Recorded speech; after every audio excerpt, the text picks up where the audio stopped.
desarrollo, innovación, negocios, tanto sociales como productivos para jóvenes en Venezuela, ¿no? Me gustaría, porque vamos a hacer así como medio amigos por un par de horas, y eso es mucho tiempo, ¿no? Comenzar por conocerles un poco a ustedes rápido. Tomemos unos 10 minutos para conocerlos a algunos de ustedes. Expectativas, dónde están, lo que hacen, lo que están haciendo, ¿no?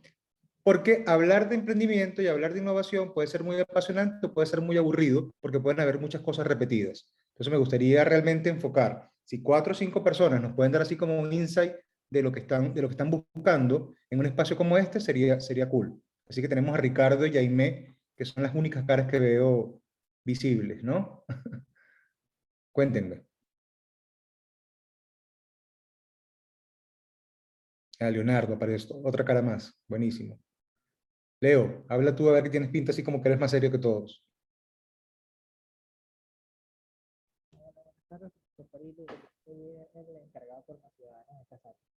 Te escuchas casi en cero, ¿sabes? No sé. Le explico que soy el encargado de esta sala por Más Ciudadanos. Entonces estoy aquí para... Ah, bueno, buenísimo. Leo, no nos funciona. Leo, apaga la cámara y apaga el micrófono. No nos funciona entonces. Bueno, nada, creo que vamos a tener que agarrar como a capela y buscar la forma que no funcione, ¿no? Hay algunas cosas interesantes acá. Y antes de comenzar a presentar pantalla y todo esto, quisiera que revisáramos algunos elementos básicos, ¿no? Muchísimo se habla en el caso de Latinoamérica de emprendimiento. De hecho, tal vez desde los últimos 5 años no aparecemos en el radar de ningún tipo de estadística internacional en temas de emprendimiento, razones por las cuales ustedes ya deben saber muchísimas. No obstante, lo que sí es interesante es retomar algunas características que como ecosistema hemos tenido. Y allí vale la pena compartir.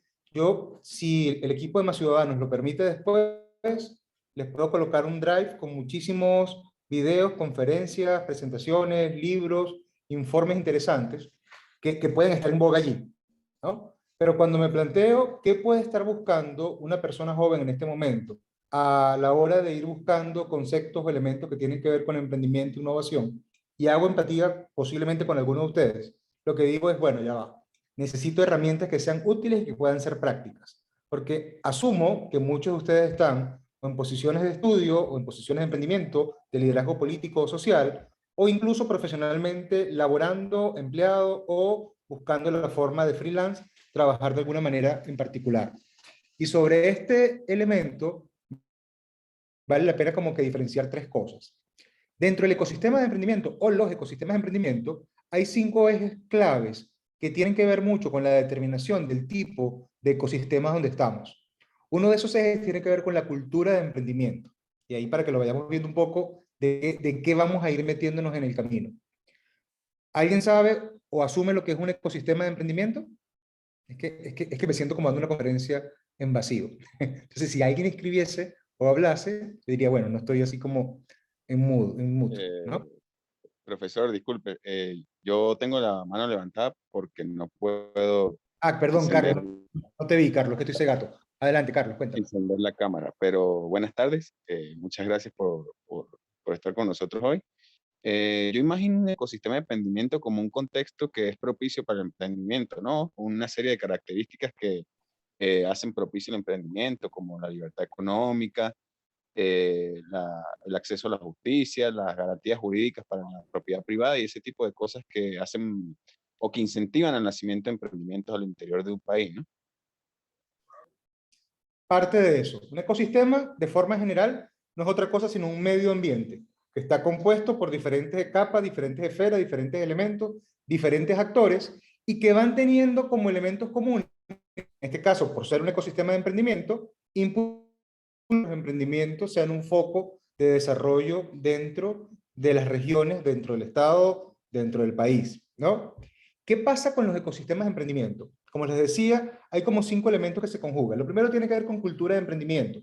Y la cultura de emprendimiento toca variables como las que estamos haciendo ahorita.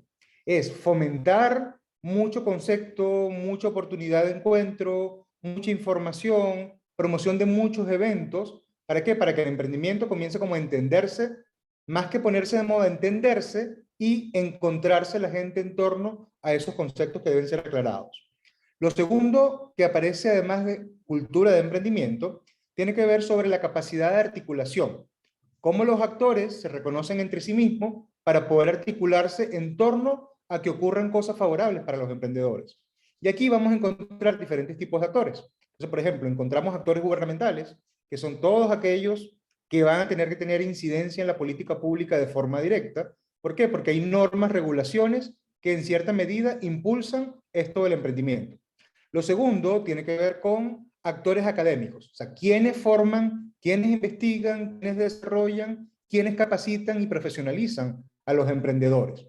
Lo tercero tiene que ver mucho con el sector financiero, sea este público o privado, porque evidentemente se trata de un tema de financiamiento. Bueno, ¿dónde están los recursos? ¿Dónde está el apalancamiento monetario que va a ayudar a que un emprendedor social o productivo pueda de repente encaminarse y poder buscar fuentes de financiamiento?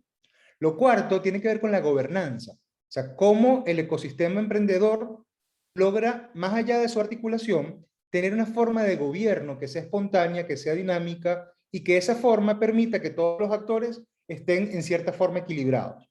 Y por último, un quinto elemento dentro de esos ejes de integración está catalogado lo que tiene que ver con la transferencia de tecnología y la innovación. O sea, la capacidad como las regiones, los países, las ciudades puedan innovar, puedan hacer transferencia de tecnología y ayuden a que esa transferencia de tecnología, digamos, como que fortalezca a largo plazo los procesos que se emprenden. ¿Por qué les hablo de estos 5 ejes integradores? Porque como no sé quiénes son ustedes, lo interesante es saber que si hay alguno de ustedes que está vinculado a la política pública y siente que dentro de la incidencia de la política pública puede hacer algo, es el momento perfecto de entender y decir, bueno, ¿cómo yo puedo convertirme en una persona, en un actor que ayude a la articulación del ecosistema emprendedor? ¿Por qué? Porque la verdad es que cuando catalogamos dentro de esos 5 ejes, ¿cuáles son las características que tenemos en Venezuela? Nos damos cuenta que en Venezuela, para ponérselos así, somos un emprendimiento de ecosistema que está todavía en un nivel como adolescente, ¿no? Y si vemos en el mapa, por ejemplo, PRODEN, que es una de las organizaciones latinoamericanas que viene investigando muchísimos, más de 20 años acumulando data sobre el desarrollo del emprendimiento en Latinoamérica, nos damos cuenta que ellos catalogan, por ejemplo, los emprendimientos como, o los ecosistemas como ecosistemas nacientes, cuando hay muy poca sensibilización y cultura. Por ejemplo, El Salvador, en este momento, es un ecosistema naciente en Latinoamérica. Apenas se está hablando de emprendimiento. Apenas se están buscando formas de incorporar metodologías como Lean Startup, como Design Thinking, como cualquier tipo de herramientas como Canvas. Tú hablas en lo general, en las universidades, y tú dices, wow, o está en el mundo académico, o está en el mundo de los que han tenido la posibilidad de compartir en esferas internacionales, pero en el resto de la población es casi nula. Si vamos al tema financiero, por ejemplo, para seguir en el caso de Salvador, más del 90% no está bancarizado. Por lo tanto, no tiene acceso a ningún instrumento financiero que les pueda ayudar a apuntalar recursos. Entonces, tenemos posiblemente ecosistemas como ese, o podemos tener ecosistemas, por ejemplo, como el israelí, que son ecosistemas muy maduros, donde hay políticas públicas, donde hay un buen funcionamiento, donde hay una articulación y donde vemos que casi que a diario aparecen muchos emprendimientos dinámicos. Los emprendimientos dinámicos son estos emprendimientos que pasan de 4 años, que generan empleo, que generan un movimiento económico importante en la sociedad y que finalmente, una vez que esos emprendimientos dinámicos maduran, se convierten en emprendimientos o en empresas, por ejemplo, unicornio, que facturan más de 1.000 millones, o se convierten en empresas gacela, que son aquellas que avanzan muy rápido y crecen exponencialmente y dinamizan mucho la economía. En nuestro caso, en Venezuela, nosotros tomamos como un ecosistema adolescente. ¿Y qué pasa cuando uno es adolescente? Bueno, es irreverente, está como medio definiéndose. Tiene cosas a favor, que se autoconoce y se reconoce, pero tiene muchas dudas, hay muchos temores y pareciera que no tengo como todo el panorama completo para poder avanzar. Me lo tengo que construir y forjar casi que a sangre propia. Entonces, dentro de ese proceso del ecosistema donde estamos en Venezuela, algo interesante es que han habido diferentes estudios.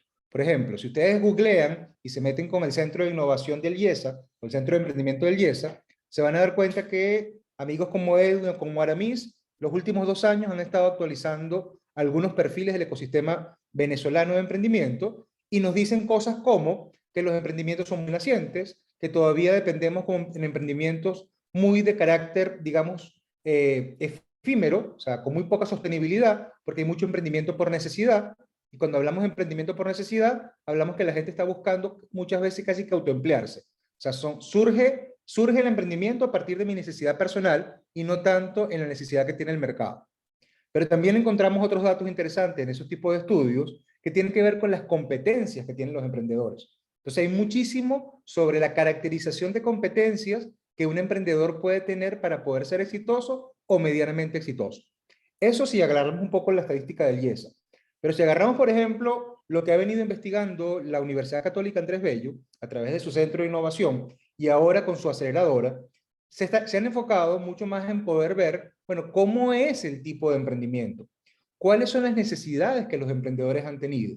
Y allí, digamos, como que las podemos tipificar al menos como en 3 tipos de niveles. Desde el punto de vista del origen, entonces podemos clasificar lo que tenemos emprendimientos por necesidad o emprendimientos por oportunidad. Cuando hablamos de emprendimientos por necesidad, ¿qué significa eso? Que simplemente el emprendimiento surge como una necesidad de mantenimiento, de generación de flujo de inversión, de un flujo de caja que me permita satisfacer las propias necesidades. Por lo tanto, es casi que perecedero. Ese es el que siempre se vincula cuando uno dice el emprendimiento por necesidad, de cada 10, 7, 8 mueren en el primer año. ¿Por qué? Porque simplemente no hay una sostenibilidad de por medio. Tanto es así que muchísima gente que se monta en la tabla de surf a surfear con el emprendimiento se engaña, porque lo que realmente termina siendo es un autoempleado. ¿Y un autoempleado por qué? Porque es una persona que necesita algún tipo de ingreso para sobrevivir, porque ya no quiere tener de repente un jefe o quiere ser empleado de nadie, y eso es algo muy particular, por ejemplo, en la generación de ustedes. Cuando ustedes le dicen, por ejemplo, quién quiere ser empleado o quién quiere emprender, casi que el 99% alza la mano y dice, quieren emprender. Y resulta que quieren emprender porque no quieren un jefe, porque quieren libertad, porque quieren formas de hacer las cosas distintas, porque quieren cierta autonomía económica, pero si apareciera de repente alguna empresa transnacional y le dice, estoy dispuesto a contratarte en Venezuela con unos 5.000 o 6.000 dólares mensuales, un paquete de 70, 80.000 dólares anuales, y aparte de eso te damos vivienda y te damos ayuda para vehículo, de repente ese emprendedor abandona toda la trayectoria que tiene, toda la idea que tiene y simplemente se convierte en un empleado. ¿Por qué? Porque lo que estaba era buscando cubrir una necesidad. Otra cosa que aparece muy común con nosotros en Venezuela, además de confundirnos con los autoempleados, es que terminamos buscando la manera de ser y decir, wow, yo quiero ser una marca personal. Porque es que como una marca personal comienzo a ser influencer, comienzo a buscar y a monetizar o a generar intercambio y de esa forma comienzo a despegar y a hacerme más o menos conocido o conocida. Y eso tampoco de por sí es un emprendimiento. Es una persona que de repente es una marca personal, pero que en el camino a esa marca personal se le van a presentar techos muy cortos y a muy corto plazo para poder crecer. Ahora bien, si en la medida en que yo construyo una marca personal, apuntalo detrás de mí un modelo de negocio que me permita ser replicable, ser escalable y buscar la forma de sostenerlo en el tiempo, entonces ahí lo que estoy transformando es una marca personal en ese emprendimiento que está por detrás. Ejemplos de eso, miles. Miles, y lo vemos mucho en artistas y lo vemos mucho, por ejemplo, en la industria de la moda. Carolina Herrera, venezolana, conocida. Una marca personal que se desarrolló, pero detrás de ella hoy día hay un emporio completo de la moda, porque hay un negocio montado con una lógica específicamente en eso. Ahora, si todo esto tiene que ver con los emprendimientos por oportunidad, por otro lado, tenemos entonces emprendimientos, todo esto tiene que ver con emprendimientos por necesidad, por otro lado vamos a encontrar emprendimientos por oportunidad. ¿Cuáles son estos emprendimientos por oportunidad? Y ojalá que ustedes sean o no emprendedores en este momento, se orienten un poco más hacia ese lado de la balanza, son aquellos que están normalmente olfateando qué cosas están en el entorno, qué cosas figuran en el mercado, cuáles son las necesidades, qué problemas se están generando, qué es lo que genera esos problemas, cuáles son las oportunidades que pueden presentarse, dónde pudieran haber opciones de ganar dentro de ese mercado para poder insertar algún tipo de producto o algún tipo de servicio. Estos emprendimientos que por lo general buscan hacer mucho más contextualización del mercado antes de definir o conceptualizar de por sí el propio emprendimiento, están en la búsqueda constante de insight, de mucha información que permite indagar y decir qué está ocurriendo, cuál es el problema. Dentro de ese problema, cuál es el tamaño del mercado que está presentando esa necesidad, cuál es la capacidad de pago, cuál es la forma, el canal, la manera como ellos se conectan porque todo eso me ayuda al final a conceptualizar el emprendimiento y desarrollar un modelo a partir de allí. Y eso es lo que me diferencia de simplemente estar pensando en mi necesidad. Yo voy a resolverle un problema a otro o a otra. Y dentro de ese proceso lo voy a manejar. Eso tiene que ver con el origen del tipo de emprendimiento.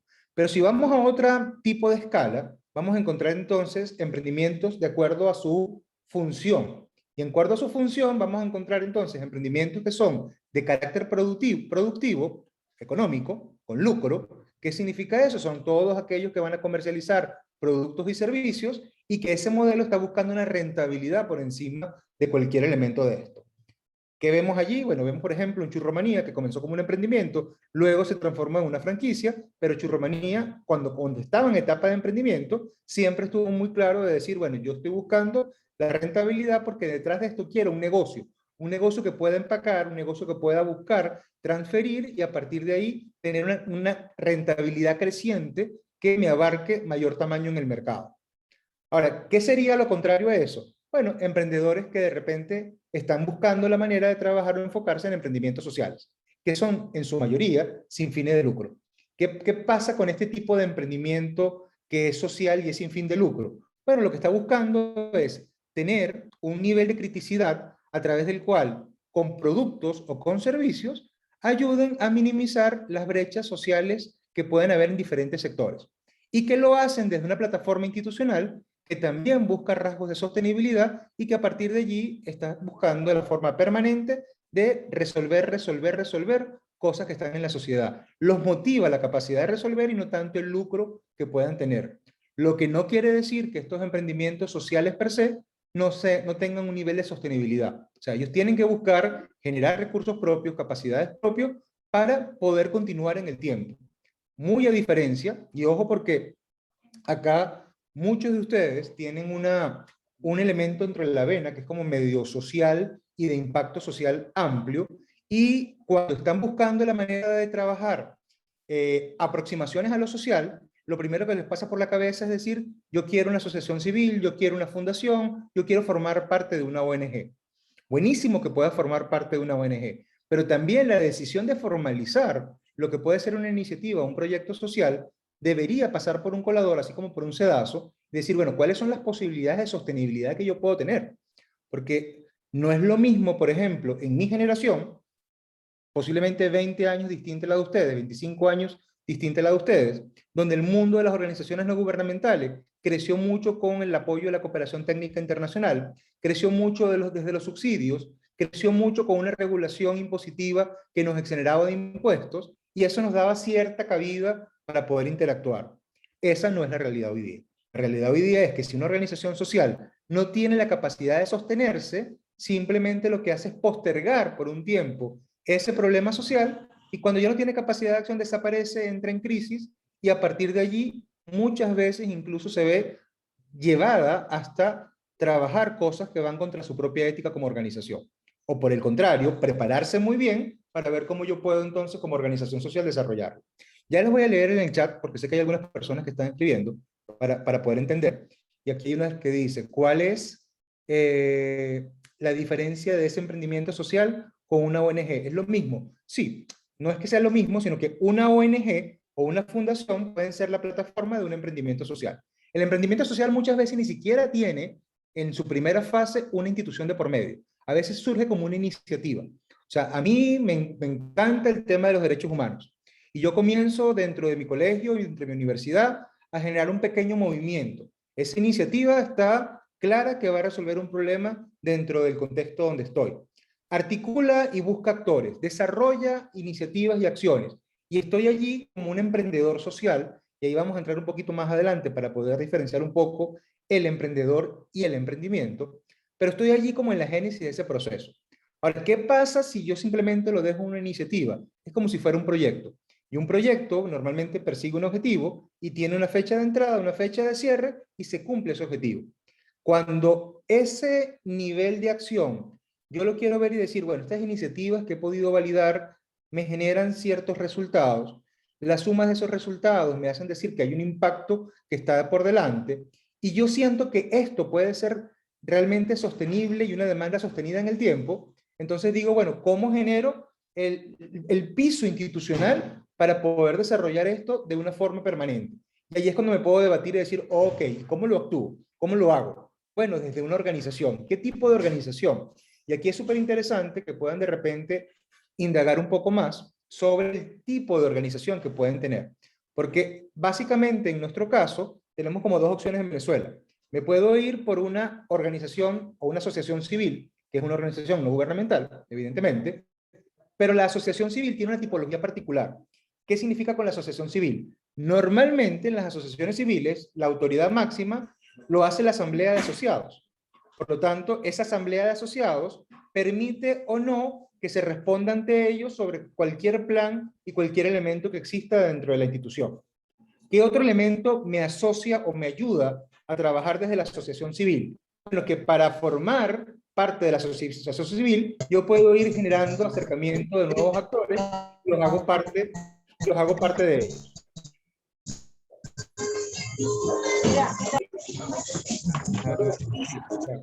Creo que es Damelis que nos está votando con música, pero vamos a silenciarla. ¿Listo?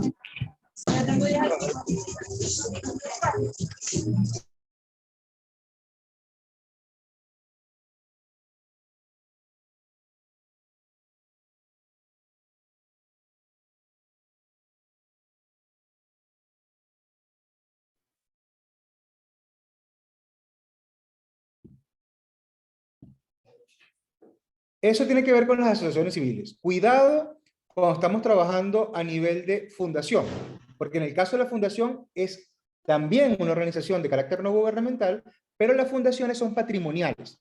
¿Qué quiere decir eso? En la potestad o la mayor fuerza que se tiene en una fundación son entre los miembros fundadores. Y todo lo que hace la fundación está en función de la autoridad única de los miembros fundadores. O sea que no termina siendo tan democrática y participativa. Y igualmente, a la hora de trabajar y liquidar los recursos y activos de cada uno, tienen un tratamiento distinto. Entonces, ahí es súper clave, cuando ustedes están trabajando en ese sector del área no gubernamental, que identifique cuál es la figura que más les conviene, cuál es la que realmente está buscando. Porque a veces pareciera que no me tomo el tiempo de revisar, llamo a un abogado que es pana y le digo, hazme una asociación civil, hazme de repente una fundación, y no tengo claridad de cómo va a ser la gobernanza, cómo la voy a manejar en el tiempo para poder hacerla sostenible y real. Y en el camino se encontraron estas dos tendencias y dijeron, bueno, ya va, no solamente hay empresas con fines de lucro o hay organizaciones no gubernamentales que no tienen lucro y que hacen una acción social, sino que surgen modelos híbridos de empresas sociales, empresas con mística social. ¿Y por qué surge esto? Bueno, porque se comenzaron a dar cuenta de decir, wow, ¿cuántos programas, por ejemplo, de vaso de leche o de arepa o de elemento asistencial puede existir? ¿Qué pasa cuando ese nivel de asistencialismo ya no tiene el recurso? Bueno, muchas veces estos programas desaparecen. ¿Qué pasa si desaparece el programa? Bueno, el problema incrementa, porque entonces lo que hizo fue incrementar el problema, porque dejé de verlo, dejé de asistirlo, no generé capacidades reales de resolución dentro del propio contexto beneficiario. Entonces, muchas veces eso desaparece. ¿Qué pasa desde el sector privado? Que dice, bueno, veníamos practicando la responsabilidad social, pero la responsabilidad social no lo era todo, porque parecía que mientras la ley nos obliga por inspecciones o por regulaciones, la empresa muchas veces estaba dando. Pero cuando no era prioritario o cuando entraba en crisis, lo primero que cortaba también era la responsabilidad social. Entonces surgen nuevas tendencias, nueva gente pensando y dice, ¿qué tal si aparecen sistemas híbridos donde tengamos empresas que sí les guste y estén muy claras en definir sin miedo alguno que están buscando una rentabilidad, pero que tengan dentro de su filosofía compartir esa rentabilidad con acciones de carácter social, con impacto social?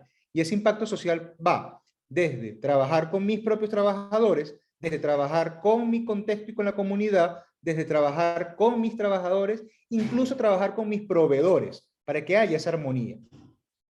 De hecho, de hace ya aproximadamente más de 10 años, han aparecido en el mundo las empresas del sistema B, que es una filosofía de empresas que busca generar triple impacto.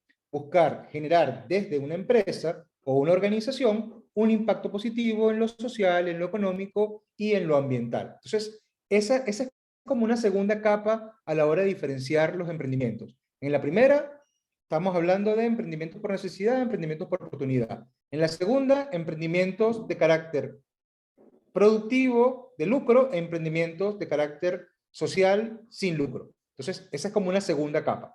La tercera capa que pudiéramos trabajar acá tienen que ver con emprendimientos y tipos de emprendimiento. Entonces, en los tipos de emprendimiento, ahí vamos a ver diferentes tipos dependiendo del nivel de crecimiento. Entonces, vamos a tener los emprendimientos que Hugo Cantis, que es un argentino bastante conocedor del tema y una referencia para nosotros, él habla de los emprendimientos ratas. Y los emprendimientos ratas son esos emprendimientos que están como en nivel más bajo, que están multiplicándose, que están como devorándose todo, que están buscando, pero su nivel de crecimiento simplemente se queda porque es demasiado lo que va desarrollando y no permite que se coordine entre ellos. Y esos emprendimientos ratas tienen que ver muchas veces con los emprendimientos por necesidad, porque simplemente van surgiendo ante la necesidad de comer, de ir royendo un poco el escenario de lo que está ocurriendo.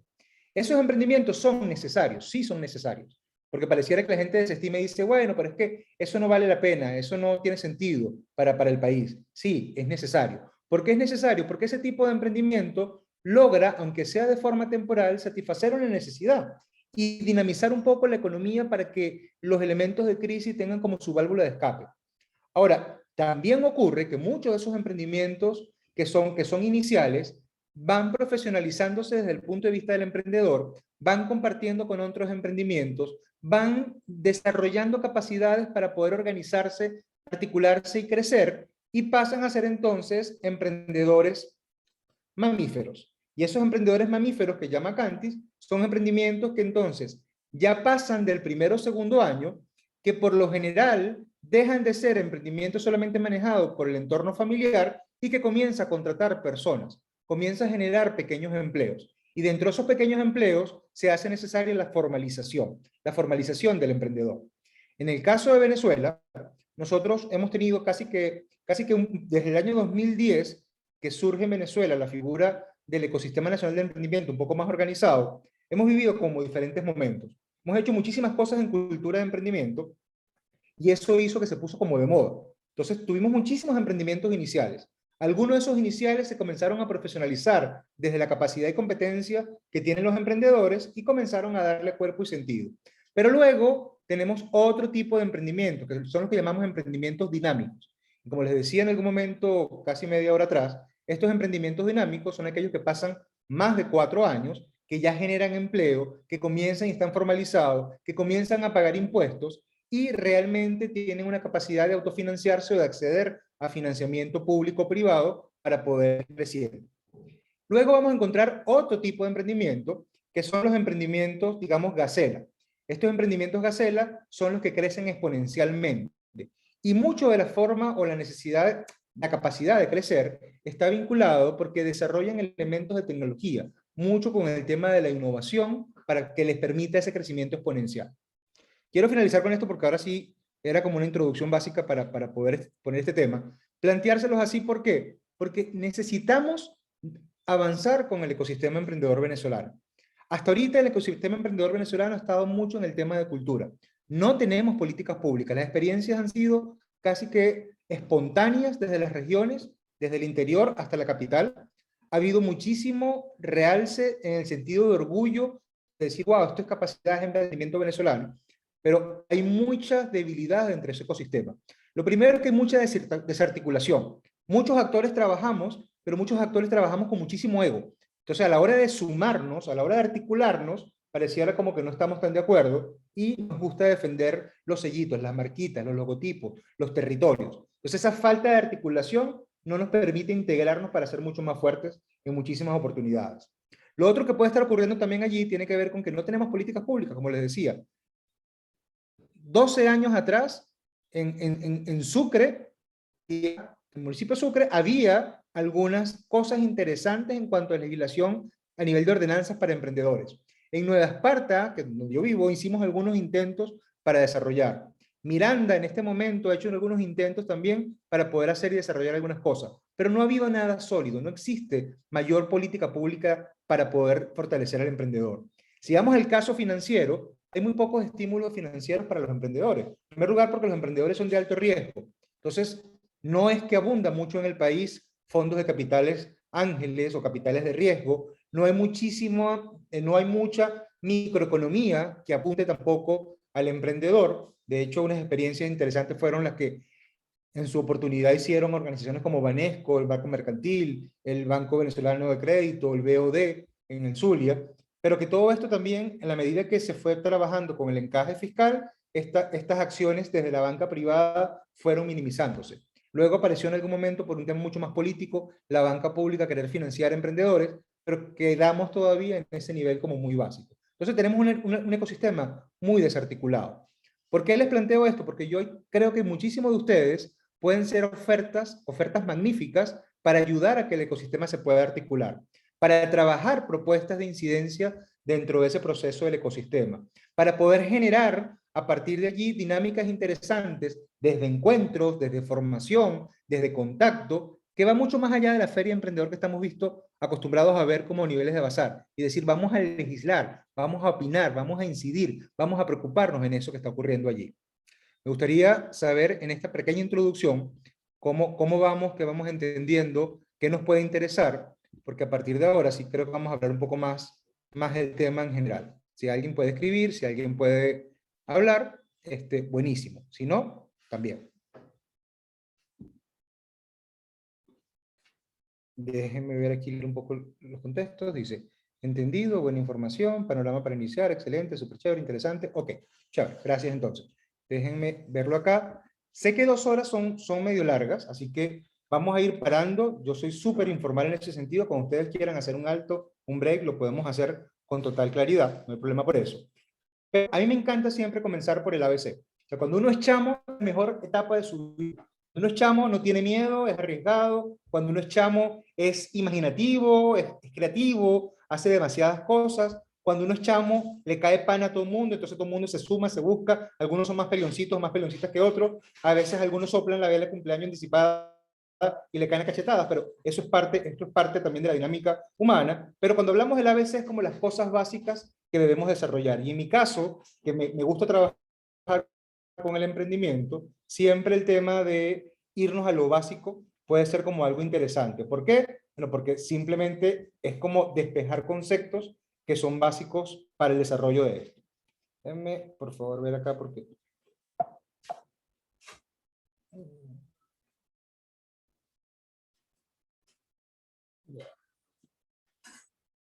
Okay, vamos a ver aquí ahora sí. Perfecto. Entonces, fíjense, les decía al inicio que era interesante hacer el contexto del ecosistema, porque en el ecosistema es mucho lo que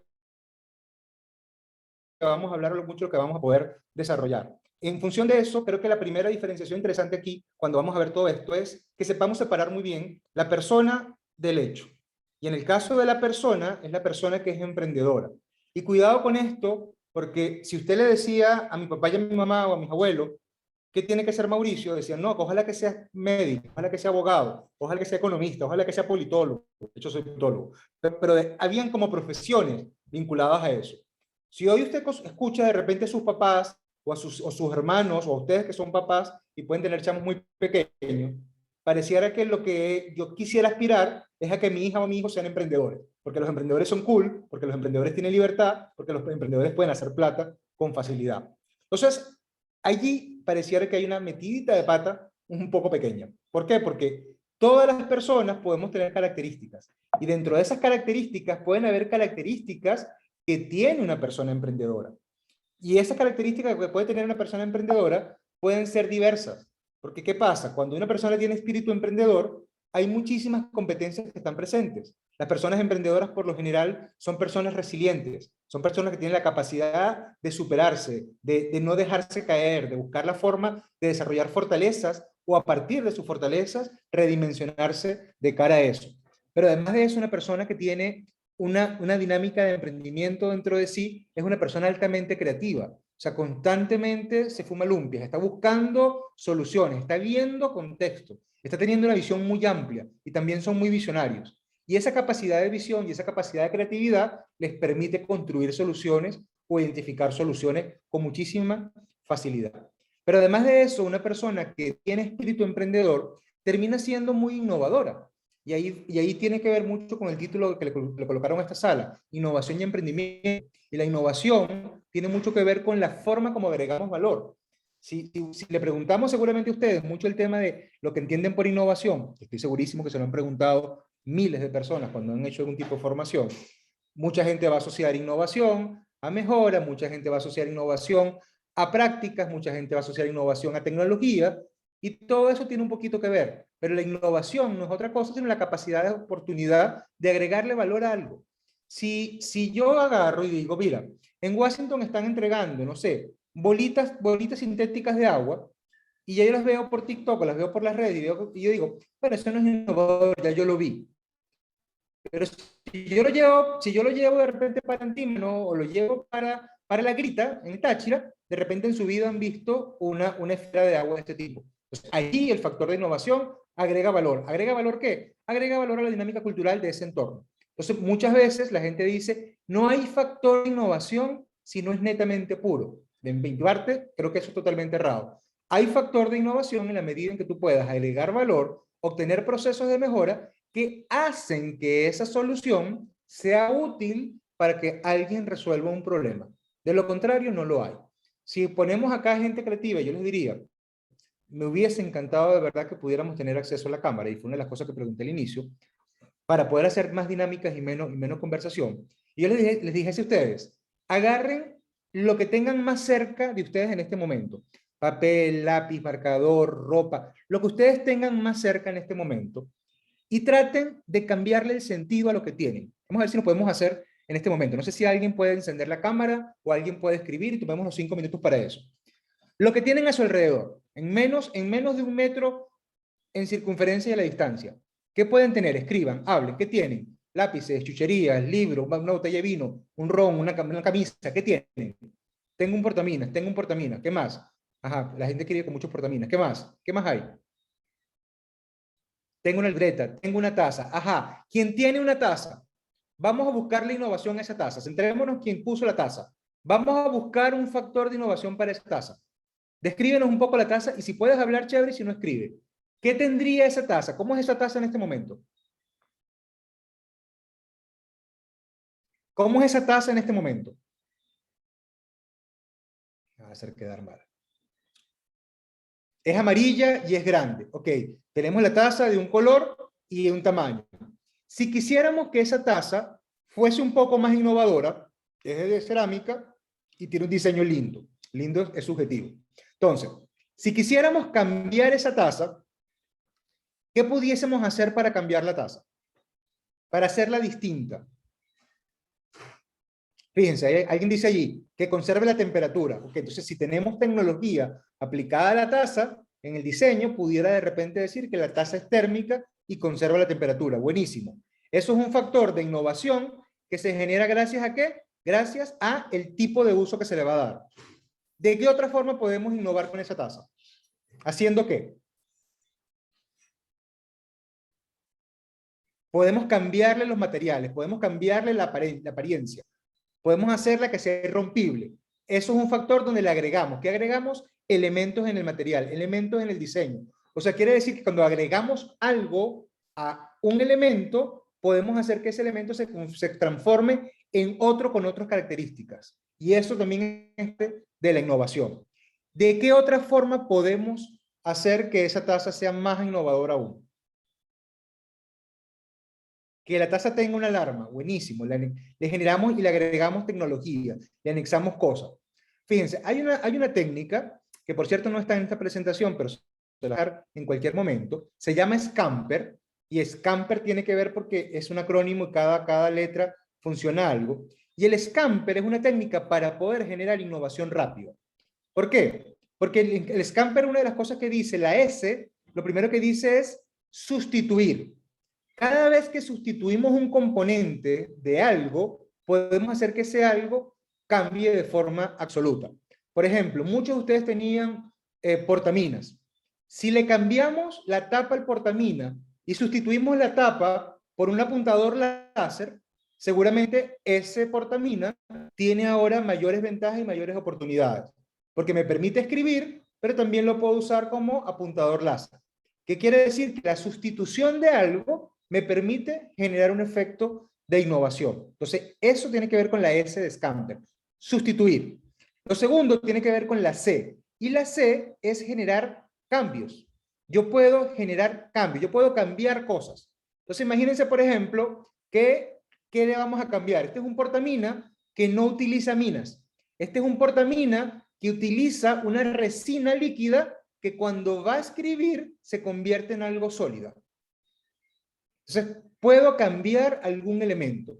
Imaginémonos entonces que el portamina no solamente es un portamina de un tamaño adecuado, sino que yo puedo fracturar el portamina y utilizo esa fractura del portamina para tenerlo como un dispensario de guardar algo muy pequeño dentro de él que sea de valor. O sea, el hecho de factor de cambio me genera también algún elemento. Pero ese factor de cambio es porque me permite combinar cosas.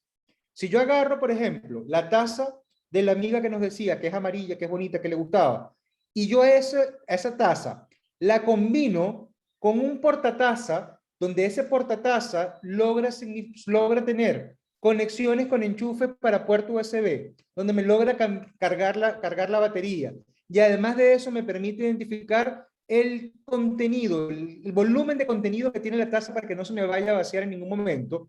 Estoy combinando cosas. Estoy combinando una balanza y un peso digital con la taza y genero un nuevo producto. Allí hay factor de innovación. Entonces tengo la S de sustituir, la C de combinar, de cambiar, y me viene la A. Y la A tiene que ver con agregar elementos. También puedo innovar cuando agrego cosas. Entonces imagínense, por ejemplo, en quien tenía un cuaderno. ¿Qué le pudiésemos agregar a un cuaderno para que ese cuaderno pueda hacer otra cosa distinta? Ajá, rápido. ¿Quién escribió cuaderno? ¿Qué le podamos agregar a un cuaderno? Cosa que le agreguemos para hacerlo distinto. Buenísimo. La portada del cuaderno es una pantalla touch. ¿Para qué nos sirve? No lo sé, pero es una pantalla touch. Y allí hay un factor de hacer algo distinto. Entonces, allí el hecho de agregar algo también me da la oportunidad de generar cambios y de acercarme al elemento que tiene que ver con innovación.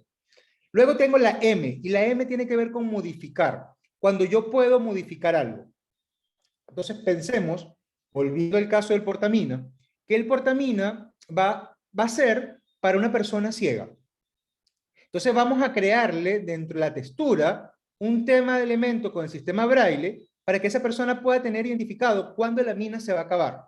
Y de esa forma esté pendiente de poder buscar o solicitar apoyo para que pueda recargar la mina. Entonces estoy modificando desde la textura algunos elementos que hacen que ese portamina tenga un valor diferente, tenga un sentido distinto a partir de ahí. Lo otro tiene que ver con la P de Scamper. Y la P tiene que ver con cambiarle el propósito. ¿Qué otro tipo de propósito podemos desarrollar? Entonces imaginémonos que ese portamina, además de ser portamina, podemos buscarlo para que ese portamina sea un escáner. Entonces, lo encendemos, pasamos por el libro y el portamina me permite también tener la función de escáner. O sea, le generamos elementos donde cambiamos el propósito de esa acción. ¿Han visto ustedes, por ejemplo, acá en las cafeterías que hoy día de repente existen tazas que son comestibles? Lo que era una simple galleta en la forma de una taza, la impermeabilizamos en chocolate. La M tenía que ver con modificar y le cambiamos el sentido. Entonces, eso es parte de hacer también un proceso. La E tiene que ver con eliminar. Entonces, a veces podemos eliminar elementos y a la hora de eliminar logramos también tener resultados distintos. Por ejemplo, si salimos del tema de producto y nos vamos para alguien que está emprendiendo socialmente y dice, bueno, Mauricio, mira, yo tengo mi organización trabajando 5 años de la misma manera y quiero buscar resultados distintos. Entonces yo te diría, bueno, vamos a trabajar con tu equipo de trabajo. Vamos a hacer sistemas de trabajo con tu equipo para poder ver qué cosas queremos conservar, qué cosas queremos eliminar y qué cosas queremos innovar o anexar nuevas en el formato. Solamente el factor de eliminar algo que ya no agrega valor también me da la oportunidad para poder cambiar y para poder generar procesos de mejora. Entonces, el factor de eliminación también puede ser utilizado para generar elementos de innovación. Y finalmente, la R tiene que ver con cambiar y con reformar totalmente. Entonces, por ejemplo, resulta que yo agarro el cuaderno y lo transformo totalmente y ese cuaderno lo convierto tal vez en un calendario, en una agenda, en un planificador. Entonces, lo que era tradicionalmente un cuaderno para tomar notas, lo transformé, le varié totalmente su resolución y lo transformé ahora en un organizador o planificador. Entonces, le cambio el sentido completo a ese producto. ¿Por qué les digo que Scamper? Porque Scamper es algo que nos puede servir en cualquier momento para sacarnos de la caja a poder ver cosas distintas. Incluso les puedo decir, tengo un gran amigo que es especialista en el área de innovación, Reinaldo Balbuena, y una de las cosas que siempre hacemos con Reinaldo como ejercicios es poner a que la gente dibuje floreros. ¿Por qué? Porque los primeros floreros son horribles cuando la gente dibuja floreros. Y cuando nos describen los floreros, son floreros sencillos. Cuando le comenzamos y le decimos, por favor, dibuja la segunda vuelta un florero más innovador, terminan poniéndole tecnología.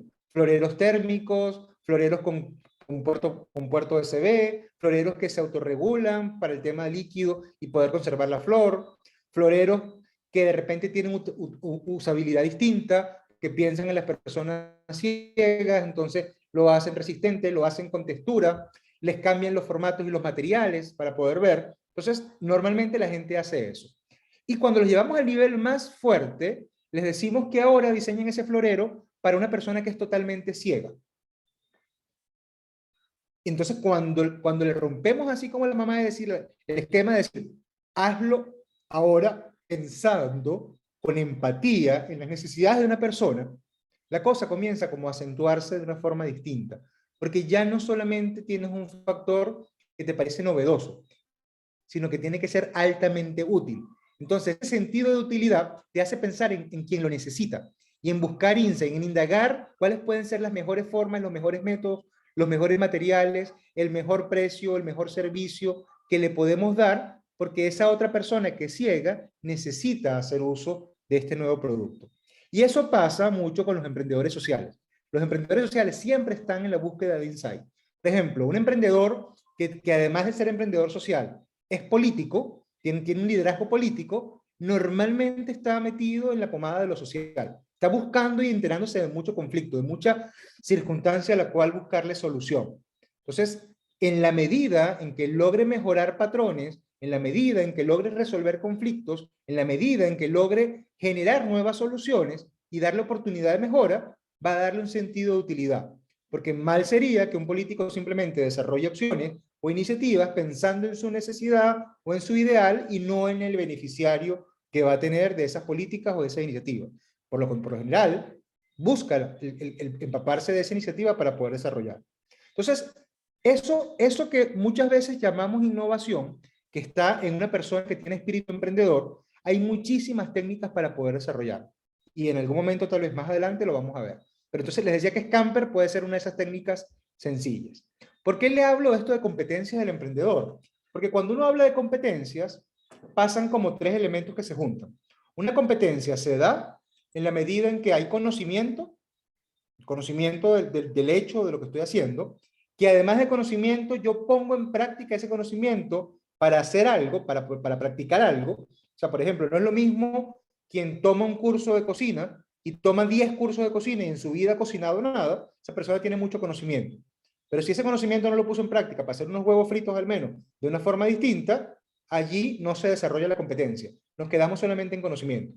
Ahora, si logramos tener conocimiento, logramos poner en práctica y hacer algo con ese conocimiento, y adicionalmente le sumamos actitud, le ponemos pasión, le ponemos emoción, logramos que esas tres esferas se hagan una sola, y allí es cuando desarrollamos conocimiento. Muchos de ustedes van a ser líderes de organizaciones, públicas o privadas o empleados que van a tener colaboradores bajo ustedes.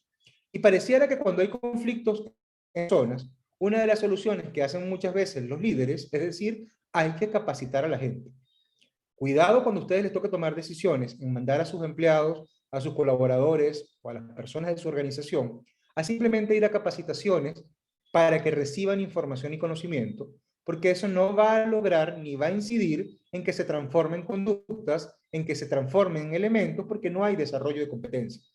De hecho, cada vez que usted tome un curso usted o busque la forma de que haga algo, mínimo revise el esquema de competencias sobre la cual se ha diseñado esa charla, ese curso, ese taller, esa formación. Porque usted necesita, sí, tener información y conocimiento, pero necesita saber cómo esa información la pone en práctica para algo. Y además de eso, cómo la incorpora en su rutina y en su accionar. Porque de esa forma es que va a ocurrir como cuando la gente monta bicicleta, vas a desarrollar la competencia. Pase el tiempo que el tiempo, esa práctica va a estar incorporada en ti. Entonces, esas cosas muy comunes son parte de lo que tiene una persona con espíritu emprendedor.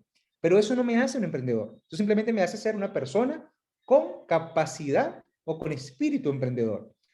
¿Cuándo me convierto en emprendedor? Cuando logro desarrollar a partir de esas ideas un sistema de trabajo que me permite generar soluciones, sea porque produzca productos, valga la redundancia, o servicios, o un mix entre ambos, y que eso lo voy haciendo de forma progresiva y creciente para abarcar un mercado, para abarcar un contexto o darle solución a unas demandas sostenidas.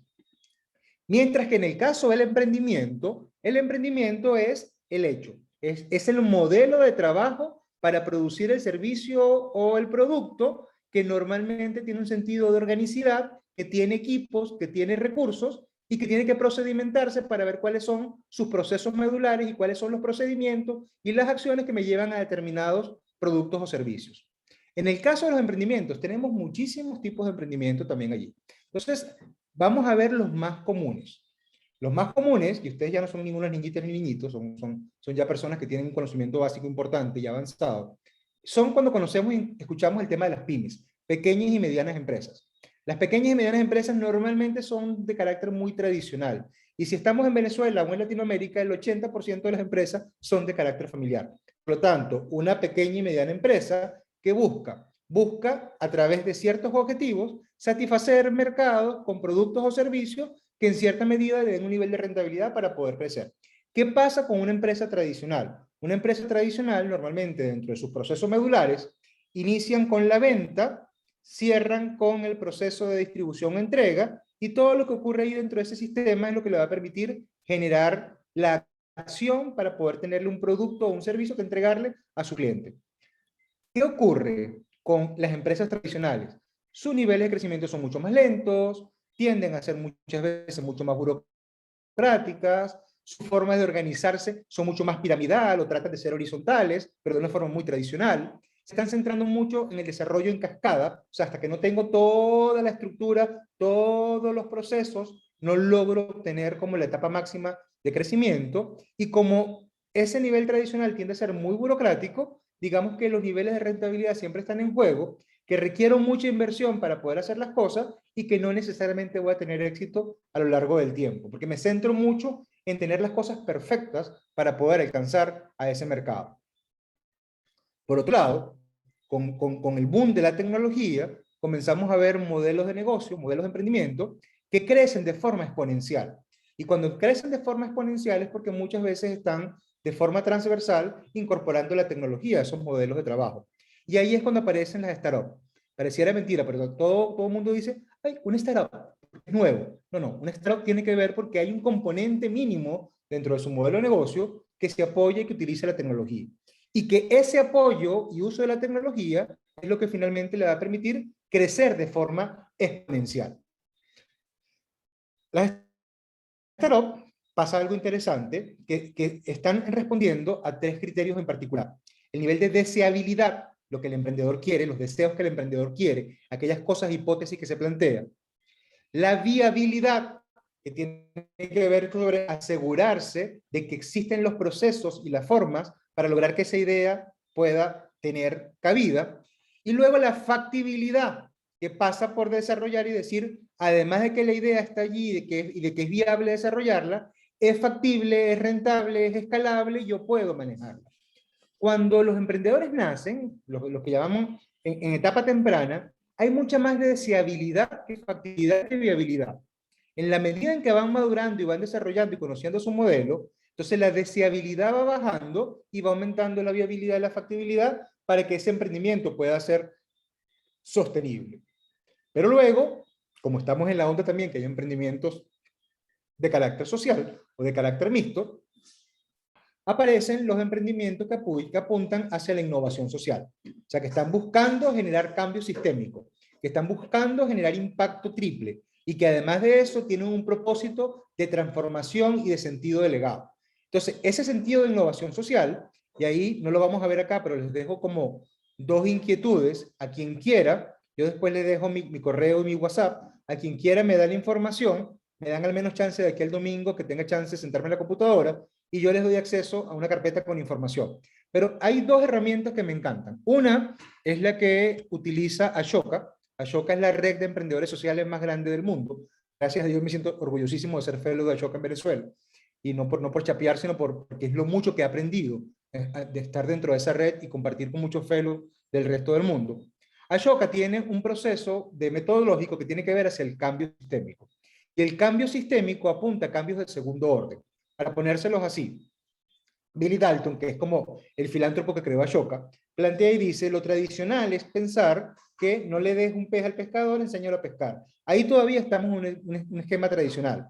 Si queremos agarrar innovación social que apunta a un cambio sistémico, estaremos diciendo, bueno, ¿cómo logramos que no solamente no enseñemos a darle el pez, sino enseñemos a pescar, sino que vayamos mucho más allá? ¿Cómo logramos transformar la industria del pescado? Porque si transformamos la industria del pescado, seguramente vamos a buscar en ese proceso de transformación, buenísimo, Leonardo, gracias, así se escribe Ashoka. Entonces, logramos esa transformación del espectro de la industria del pescado y posiblemente tenemos prácticas mucho más limpias, prácticas mucho más amigables con el respeto de la veda del pescado, porque vamos a poder de repente tener también muchas más prácticas conscientes de economía social para que las cosas puedan llegar, y esa transformación hace que la industria del pescado sea totalmente distinta. Por ejemplo, una de las cosas que hemos visto a raíz de todo el tema de la ayuda humanitaria, hemos observado en el caso de Venezuela que hay algunas organizaciones no gubernamentales o algunos programas que han tenido mayor capacidad de impacto y de despliegue que otros. Y no tiene que ver con la capacidad de inversión o de plata que se le haya hecho, sino tiene que ver con el enfoque de cambio sistémico. Porque, por ejemplo, pudiéramos estar dándole, no sé, comida en comedores a niños que están malnutridos, y eso es un proceso asistencial que en este momento cabe. Pero si además de eso estamos transformando la capacidad organizativa de la sociedad, de los padres, de los representantes, de las madres, estamos articulando nuevos actores para que haya un proceso de intercambio, estamos contactando productores para que el proceso de adquisición de los alimentos sea distinto, estamos formando a gente de la comunidad para que pueda, a partir de la gastronomía, desarrollar servicios, productos que puedan ser rentables y dinamicen esa economía, para que generen recursos propios y puedan el día de mañana no depender de la asistencia, sino autosatisfacer su necesidad de nutrición o de alimentación. Entonces, allí estamos apuntando a un cambio sistémico, porque estamos buscando la manera de transformar la manera como se hacen las cosas. Entonces, aquí es clave, porque si a ustedes les interesa este tema del emprendimiento, el tenerlo claro allí sobre cuál de esas modalidades ustedes pueden de repente ir optando o apuntando es importante. Lo que sí es porque sí, porque sí, porque sí, usted no tiene un emprendimiento si no pasa porque ese sea capaz de escalar y capaz de replicarse. Efecto de replicabilidad. O sea, si usted hay algo que tiene, que no lo tiene organizado, no lo tiene sistematizado y no lo puede replicar, en el tiempo se le cae. Si es replicable, ya usted tiene el estándar para decir qué va a ocurrir para que siempre pueda salir y hacerse igual. Y si además de eso lo desarrolla, lo visualiza y lo construye con miras a que pueda escalar, a que pueda crecer de forma dinámica, allí entonces usted dice, yo tengo un emprendimiento. Interesante, los emprendimientos o la etapa de emprendimiento es transitoria, no es para toda la vida. Me da muchísima risa cuando yo entro a conferencias o entro a grupos de trabajo y yo digo, ¿quiénes son emprendedores acá? ¿Quiénes tienen un emprendimiento? ¿Quiénes son representantes de un emprendimiento? Y alza la mano 60 personas. Digo, ajá, dejen la mano alzada a los que tengan 7 años. Queda siempre como un 15, un 20%. Dejen la mano alzada a los que tengan más de 10 y queda como un 3%. Y digo, señores, ustedes tienen un tremendo espíritu emprendedor, pero ustedes ya no son, ustedes no tienen un emprendimiento, ustedes son empresas formalizadas. Ustedes son empresas que generan dinamismo en la economía, que tienen 50, 60 empleados, que han logrado tener un nivel de crecimiento. Entonces, ya ustedes no son un emprendimiento, ustedes son una empresa. Ahora, que usted tenga un espíritu emprendedor, que siempre esté buscando hacer negocio, que siempre esté buscando generar cosas y agregar valor, eso es otra cosa distinta. Hay personas que tienen muchísimo espíritu emprendedor, pero no tienen una empresa. No logran nunca hacer una empresa. De hecho, en un plano que a mí me interesa dejar claro siempre, todo este tema de los negocios o de la parte política o social o organizacional, al mismo tiempo también es efímera. Porque al final del día, nosotros como agentes de cambio, cualquiera donde estamos, lo que vamos a buscar es que evolucionemos nosotros como seres humanos y que los seres humanos evolucionen. Por lo tanto, hay que tener ser muy pilas y tener mucho cuidado de dónde está nuestra visión. Y les pongo acá una anécdota. Hace muchos años tenía un profesor, no fue un profesor mío completo, tomé algunos talleres y formaciones con un profesor llamado Otto Scharmer, que es un profesor del MIT, que ha escrito mucho sobre teoría U y sobre el tema de liderazgo trascendente. Y él partía junto a otras personas a investigar a más de 250 líderes importantes en el mundo, que digamos son reconocidos como exitosos. Y en ese reporte habían muchas cosas comunes. O sea, las señoras y los señores eran disciplinados, altamente visionarios, buscaban la forma de tener muchos conocimientos, habían hecho maestrías, doctorados en las mejores universidades, hablaban 4 o 5 idiomas. Esas cosas positivas, cool, pues pareciera que estaban como muy evidentes y la tenían en común. Lo interesante de ese estudio fue las otras cosas que tenían en común que no eran tan cool. Y resulta que entre esas cosas que comenzaron a reportarse era que muchos se declaraban infelices, que muchos no tenían buena salud, sufrían de estrés continuo, problemas de hipertensión, problemas gástricos, que además de eso tenían entornos familiares muy inestables, divorcios, múltiples parejas, infidelidades, hijos con problemas conductuales, ellos con problemas conductuales. Y todo esto, cuando se llegaba a la conclusión, pasaba porque simplemente llevaron el sueño ideal de decir, el futuro está por allá, bien lejos, y yo necesito planificarme para ver desde la visión de futuro que tengo cómo quiero ir llegando allí. Y el futuro estaba tan lejos y la felicidad y el disfrute y la evolución estaba tan lejos que todo se convirtió en un eterno sacrificio. Y a la hora de morirse, entonces encontramos como las cartas de Steve Jobs o como las cartas de Gabriel García Márquez en vida, o sea, de decir, wow, disfrutemos la vida en cada momento. Y no es porque sea come flor, es porque simplemente es una filosofía de cómo lo vamos desarrollando. Y el tema filosófico pesa mucho. Si agarramos en el occidente, donde lo formamos nosotros con pensamiento occidental, donde un empresario, una empresaria es chévere, es cool, es exitosa, cuando hace mucho real y crece muy rápido en poco tiempo. ¿Qué pasaría si estuviéramos en el oriente? Para una persona, por ejemplo, en Japón, ¿sería eso una calificación de éxito? Posiblemente no, es una tremenda raya. Porque para ellos el sistema de la empresa debería ser mucho más sostenido como el bambú. Debería ser más de largo plazo, debería ser por mérito, debería crecer de una forma con bases muy sólidas. Por lo tanto, para que una empresa sea honorable, pasan muchos años en su crecimiento y en su evolución. Entonces, simplemente el mapa conceptual de nuestra ideología, de nuestro pensamiento, de la forma como trabajamos, nos fija una posición. ¿Por qué le nombré a Otto Scharmer? Porque a partir de la teoría U, que fue algo que él desarrolló en el MIT, él lo que dijo fue, bueno, vamos a jugar con la curva del cambio. Y todo proceso de cambio comienza cuando algo externo denota un cambio. Y en ese proceso de cambio normal hay etapas. Algo externo nos pasa a un momento incómodo de la vida, lo primero que nos pasa es que negamos, entramos en negación. No, ¿por qué me pasa? ¿Qué ocurre? No puede ser negación. Cuando ya no me queda otra cosa sino reconocerlo, entonces paso a la etapa de aceptación. Bueno, perfecto, me enfermé, no me toca algo otro, es lo que tengo. Pum. Luego entramos como una noche así de largo insomnio, como una noche de despecho, donde toda la cosa es medio cortavenas, entramos en crisis. En ese momento de crisis es el momento adecuado para innovar. ¿Por qué? Porque tenemos que soltar algo, tenemos que eliminar algo, dejar que algo se vaya. Y solamente soltando y eliminando tenemos la posibilidad de decir, tengo espacio libre, ahora voy a agarrar nuevo aprendizaje, ahora voy a buscar una opción distinta de encontrar resultados distintos. Y para que eso pase, esa decisión termina desarrollándose en actividades, porque necesito crear y desarrollar hábitos. Hay otro pana que se llama Carlos Manuel Legaña, que debe ser un chamo como el de ustedes, muchos de ustedes, que es un crack trabajando temas de hábitos, me encanta, lo pueden buscar en las redes sociales también. Y en el caso de formar hábitos, pasa por tener disciplina, por tener visión, por tener focalización, por poder tener conciencia de las cosas que se están haciendo. Pero cuando esos hábitos son recurrentes y los mal hábitos, terminamos haciendo que eso pase a ser un estilo de vida. Y cuando está en estilo de vida, se mete en nuestro chip y comenzamos a pensar y a reaccionar de esa forma. Y allí es cuando el cambio se genera.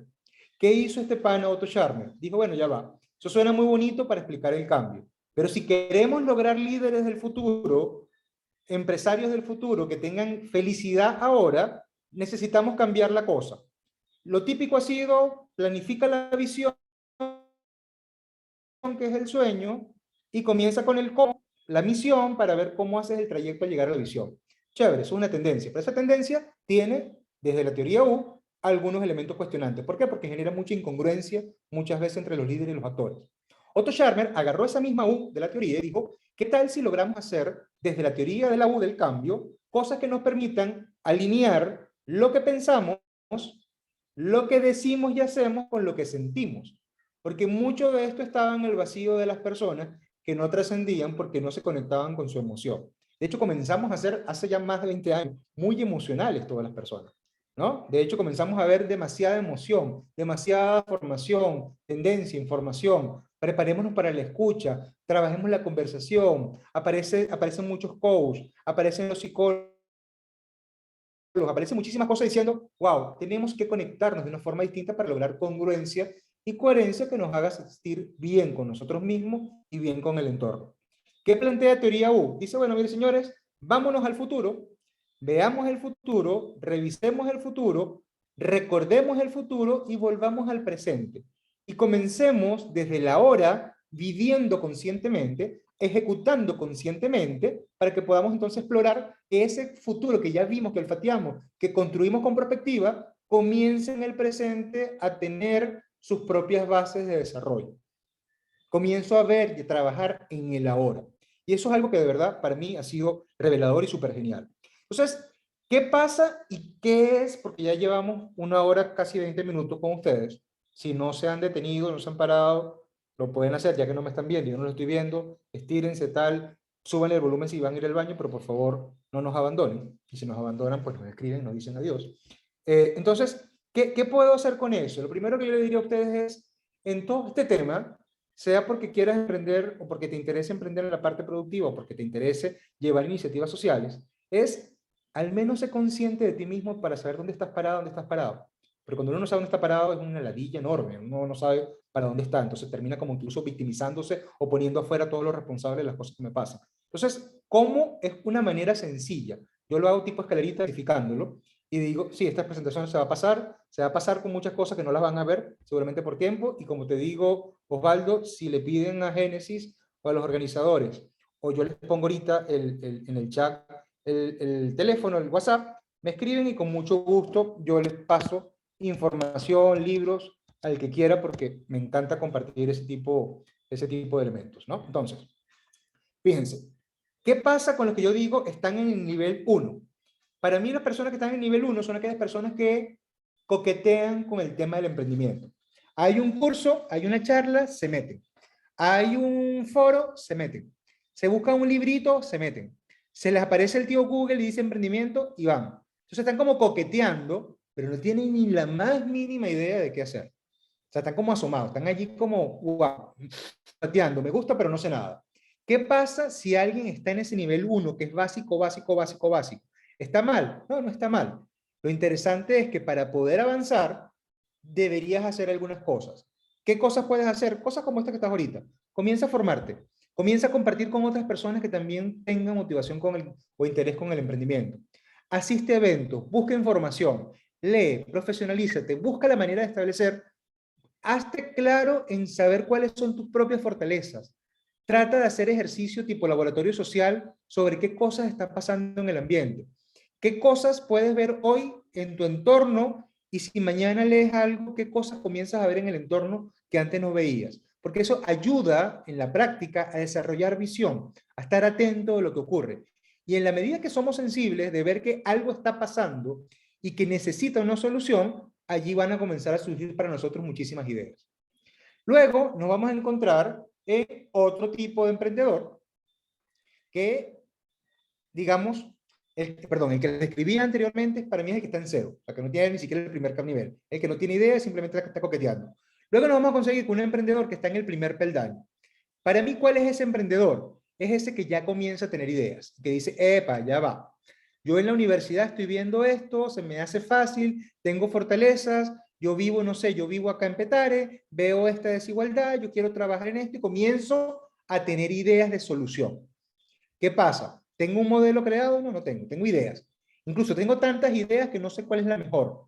Entonces, si usted está allí, o, por ejemplo, si usted está en la parte productiva y dice, bueno, ya va, yo me gradué de algo, yo soy comunicadora social, se me va muy bien el tema de las redes sociales, pareciera que mato tigritos de forma freelance, pero quiero hacer de esto un emprendimiento, tengo idea de lo que puedo hacer, pero no has construido nada, entonces estás en el nivel 1, estás en el peldaño básico.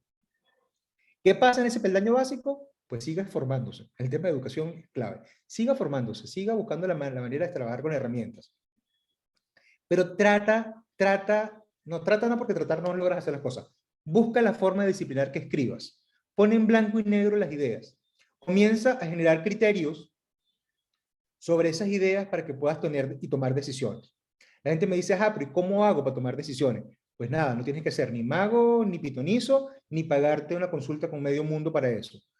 El aprender a desarrollar variables y establecer criterios para jerarquizar, todos los podemos hacer. Simplemente saber qué cosas queremos utilizar como referencia para jerarquizar. Por ejemplo, yo tengo la idea de querer hacer churros. Estoy recién llegado a Caracas y quiero hacer churros. Y yo quiero saber si hago churros de chocolate, churros de avellana, churros de ajo, churros salados, churros tal, churros congelados. Y lo que me puedo decir, ajá, ¿y cuál es la mejor idea? ¿Cómo pudiera tener ayuda para priorizar por dónde me voy? Una receta o una forma rápida de hacer es que yo puedo hacer una matriz. Yo puedo poner todas mis opciones en la primera columna y luego construyo variables en las otras columnas para hacerle preguntas. Por ejemplo, me interesa saber si cuál de esas opciones requiere o no mayor financiamiento, mayor inversión. Entonces, eso es un criterio. Disponibilidad de inversión. Yo quiero de repente saber cuál de esas opciones puede darme resultados a más corto plazo. Entonces pongo un segundo criterio que tiene que ver con resultado a corto plazo. Lo tercero es que yo puedo decir cuál de esas opciones para hacerla, en este momento yo dispongo de los procesos, el conocimiento y la estrategia. Te pongo recursos disponibles.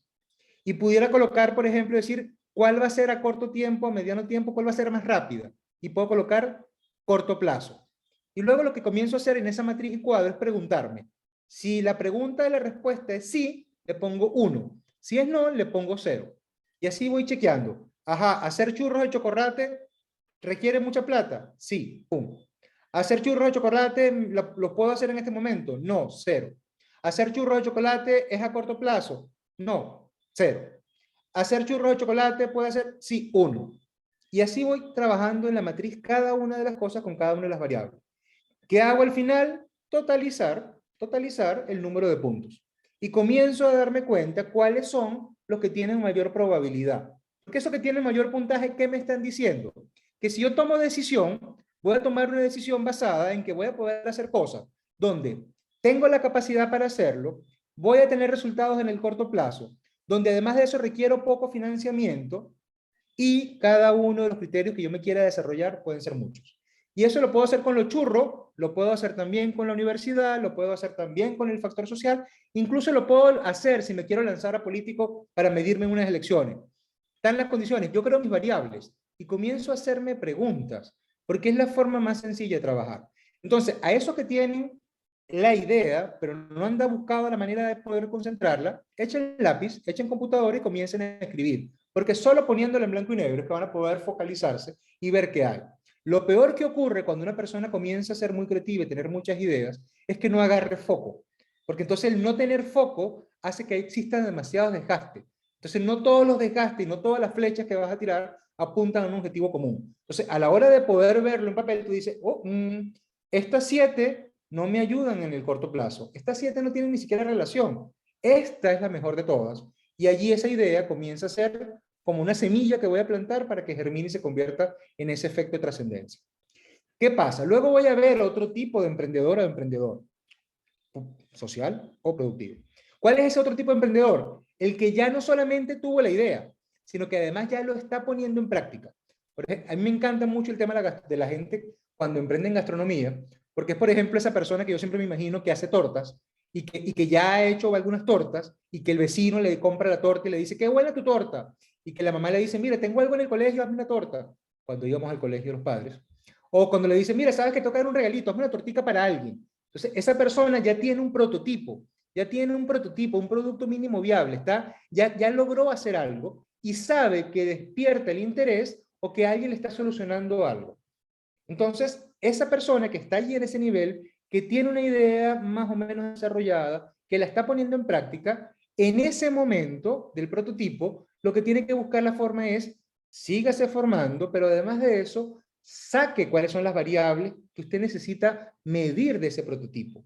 ¿Cuál es la forma y la manera en que usted necesita sincerar si ese producto o ese servicio que usted está haciendo es el adecuado? Y comienza a meter un poco, a revisar aquello que llaman modelo de negocio. Y dentro de las diferentes metodologías de modelo de negocio, le diría, use mucho Design Thinking o Lean Startup, que tiene que ver con emprendimientos que tienen tecnología. ¿Por qué? Porque ambas metodologías son de forma ágil.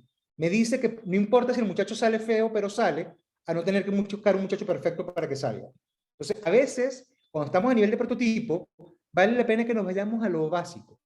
Fíjense el nivel de una persona ágil de una persona compleja o complicada. Una persona ágil que está buscando dar respuesta en corto tiempo para poder chequear. Una persona ágil busca meter la pata más rápido, porque mientras más rápido mete la pata, menos va a ser su costo al final. Sí, ya vi que tenemos 30 minutos, Leonardo, gracias.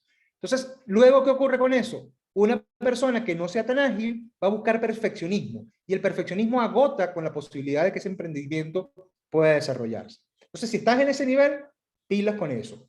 Lo tercero tiene que ver con quienes están en un proceso de validación. Ya tienen la idea, la pusieron en blanco y negro, tienen un prototipo, lo están probando y ahora necesitan validación. ¿Qué es eso de validación? Necesitas vender. Necesitas vender para generar tracción, para ver cómo son los números, para saber si además de haber atraído potenciales clientes, los estás reteniendo, si te piden más, si te recompran, con qué frecuencia, cómo son los costos, qué está ocurriendo. Porque esa validación es lo que te dice, epa, ya va. Resulta que los churros a la gente le gustan, y le gusta mi receta. Lo que pasa es que yo estoy haciendo un churro que es muy caro, porque estoy comprando los ingredientes muy lejos, y estoy cargándole demasiado transporte a la estructura de costos, y estoy horneando en casa de la vecina y le tengo que pagar la bombona o la electricidad a la vecina. Entonces, tengo un problema interno. Y solamente cuando valido y veo es que determino dónde están mis oportunidades de mejora. Y me comienzo a sentar y trabajar. En esta etapa, nuevamente va a ser importante, cuando estás validando, que le metas a qué, al estudio, a la revisión, pero también comienzas ya a buscar un poco el tema de las mentorías. Personas que tengan experiencia, personas que te puedan orientar, entrar en procesos. De hecho, en Venezuela, sobre todo para segmentos de su edad, cada día hay más convocatorias. Nosotros tenemos muchísimas en Aprendo y Emprendo con los Young Entrepreneurs. Alguien puso por ahí en un momento Papayón, pues tenemos ya más de 15.000 jóvenes que hemos ayudado en temas de emprendimiento. Entonces, hay muchísimas opciones. Entonces, comienza a indagar, porque es bueno que comiences a ver preincubadoras o gente que quiere incubar o gente que quiere preacelerar para que ustedes tengan la oportunidad de vivir procesos combinados entre formación y mentorías, incluso en algunos casos puedan acceder a capitales semillas o a fondos de financiamiento. Si por el contrario, usted ya pasó por todo eso y usted ahorita tiene una tienda, un e-commerce, una tienda física, tiene un negocio ya más o menos montado, que tiene 1 o 2 años, usted está en un nivel un poco más sólido. Entonces, ese nivel más sólido, sus necesidades también son otras. Sus necesidades posiblemente va a ser crecer, sistematizar, estandarizar, procedimentar, trabajar con mayor énfasis en el presupuesto, trabajar el tema financiero de una manera distinta. Ya no solamente trabaja usted y su entorno familiar, sino que comienza a tener empleados, comienza a poner la cosa un poco más compleja todavía. Si usted está en ese nivel, ¿qué va a hacer? Sígase formando, busque apoyo y logre trabajar muy interno al tema de su organización, al tema de su emprendimiento. Y por el contrario, si usted ya llegó como que a la cúspide y dice, wow, yo tengo todo eso y lo que yo quiero ahora es crecer, yo quiero expandirme, yo quiero crear capítulos de mi organización, yo quiero crear sucursales, yo quiero crecer mayormente, entonces allí usted ya está a punto de dejar de ser una persona que tiene un emprendimiento para convertirse en un empresario, una empresaria o una líder con una organización social y su nivel de necesidad es otro. Siga formándose, pero un nivel de formación mucho más focalizada y específica para ver cómo trabaja temas de estrategia, temas de gestión, tema de indicador, y posiblemente su vinculación está a ver dónde consigo capitales, dónde muevo inversiones que puedan estar en favor de mi posibilidad de ir creciendo. El tiempo cada día va a ser menos. Simplemente después que usted haga esto, simplemente es, Si está pensando en emprender y usted dice, se hace la pregunta, ¿puedo emprender? Y la respuesta es, no tengo experiencia, no tengo interés, no tengo los reales, no tengo gente que me ayude, no tengo interés, conocimiento, no tengo nada, el semáforo se le pone en rojo y diga, ¿pise chola? No, pise freno. O sea, hasta que no tenga claridad, no se le ocurre meterse en esto porque se va a meter en el suicidio. Si por el contrario la respuesta es, bueno, más o menos tengo la idea clara, tengo algo de experiencia, la gente está buscando, yo he hecho otra oportunidad, algo de esto, el semáforo se le pone en amarillo y dice, bueno, vaya, pero vaya con un riesgo controlado y midiendo riesgo todo el tiempo. Vaya y siga fortaleciéndose. Y si por el contrario, todas las respuestas son positivas, te la tengo, te la tengo, te la tengo, es para que le prise chola el carro y le diga, acelerador contigo. Tengo todas las posibilidades, voy a meterme en este mundo, pero eso sí, no lo haga de forma improvisada, hágalo de forma organizada, aunque sea sencilla y simple, pero de forma organizada. Y no tengo nada que ver, no tengo nada en contra con la improvisación, sino simplemente poder buscarlo de esa manera. Quiero pasar porque me voy a saltar algunas cosas, no es una clase de emprendimiento total, pero sí quiero plantearles dos elementos importantes. Cuando usted